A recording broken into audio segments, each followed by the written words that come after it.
বিদ্রোহ, গণ অভ্যুত্থান, রাজনৈতিক সিস্টেমের ওপর ক্ষোভ, নেতাদের দুর্নীতি স্বজন পোষণে রুষ্ট জেনজি।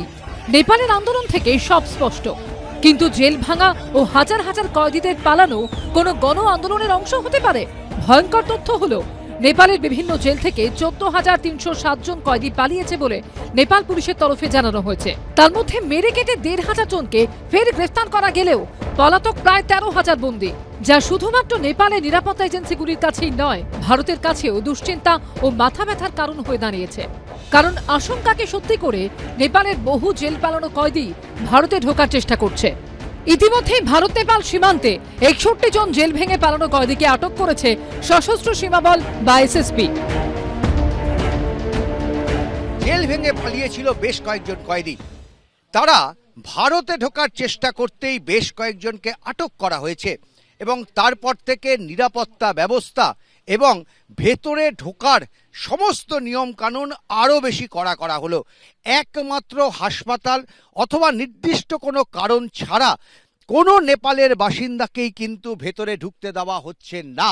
এরপর এসএসবি এই চেকিং করার পরও কিন্তু এখানে আরও একটা কাউন্টারে রাজ্য পুলিশের পক্ষ থেকে চেকিং চালানো হচ্ছে।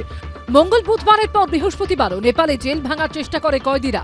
নেপালের প্রথম সারি সংবাদপত্র দ্য কাঠমান্ডু পোস্টের খবর অনুযায়ী এই দিন রামেছাপ জেলা সংশোধনাগারে জেলের ভিতরে তালা ভেঙে ফেলে কয়েদিরা। ভাঙচুর চালিয়ে মূল ফটকের সামনে চলে আসে তারা। কয়েদিরা মূল ফটকের তালা ভাঙার চেষ্টা করায় বাইরে মোতায়েন নেপাল সেনা গুলি চালায়।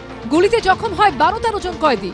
নেপালের বিভিন্ন সংবাদ মাধ্যম সূত্রে দাবি, শুধুমাত্র নেপালের সুন্ধারা সেন্ট্রাল জেল থেকে 3,300 জন, ললিতপুরের নাকু জেল থেকে 1,400 জন বন্দী, দিল্লি বাজার সংশোধনাগার থেকে পালিয়েছে 1,100 জন, কাস্কি জেলা সংশোধনাগার থেকে 773 এবং বাগমতি প্রদেশের ভীমফেদি জেল থেকে 441 জন কয়েদি পালিয়ে যায়। তাদের মধ্যে 121 জনকে ফের পাকড়াও করা হয়েছে।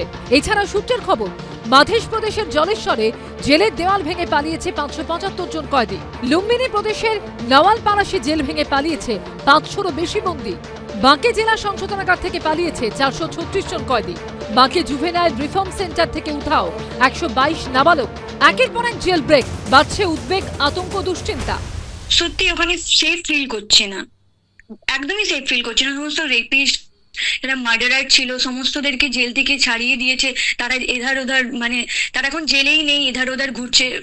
কান্ট্রিতে কোনো রুলস নেই।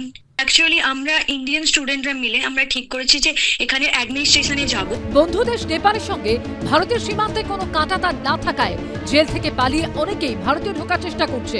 সূত্রের খবর, ভারত নেপাল সীমান্তে যে 61 জন জেল পালানো কয়েদিকে আটক করেছে এসএসপি, তাদের মধ্যে উত্তরপ্রদেশে ভারত নেপাল সীমান্ত পেরোনোর সময় 22 জনকে, 13 জনকে বিহার সীমান্ত থেকে এবং পশ্চিমবঙ্গ সীমান্ত থেকে 3 জনকে আটক করা হয়েছে। ইলিগাল মুভমেন্ট যদি কিছু উপদ্রবী যে আছে তাদের মুভমেন্ট হয়, তাদের জন্য চেকিং করার জন্য আমরা যেই দিনের ঘটনা শুরু হয়েছে সেদিন থেকেই আমরা এখানে নাকা লাগিয়েছি। Only for that reason that কোনো উপদ্রবী, কোনো আনসোশ্যাল এলিমেন্ট আছে ওটা মুভ না করতে পারে, and so that our India remains peaceful and security is ensured over here. সরকারি সূত্র উদ্ধৃত করে সংবাদ সংস্থা পিটিআই জানিয়েছে, 1751 কিলোমিটার দীর্ঘ কাঁটাতারহীন ভারত নেপাল সীমান্তে সুরক্ষা আঁটোসাঁটো করা হয়েছে। মোতায়েন করা হয়েছে প্রায় 50 ব্যাটালিয়ন এসএসপি। পশ্চিমবঙ্গ, বিহার, সিকিম, উত্তরপ্রদেশ ও উত্তরাখণ্ডে ভারত নেপাল সীমান্তে প্রায় 60,000 জওয়ান মোতায়েন করা হয়েছে। উজ্জ্বল মুখোপাধ্যায়ের রিপোর্ট, এবিপি আনন্দ।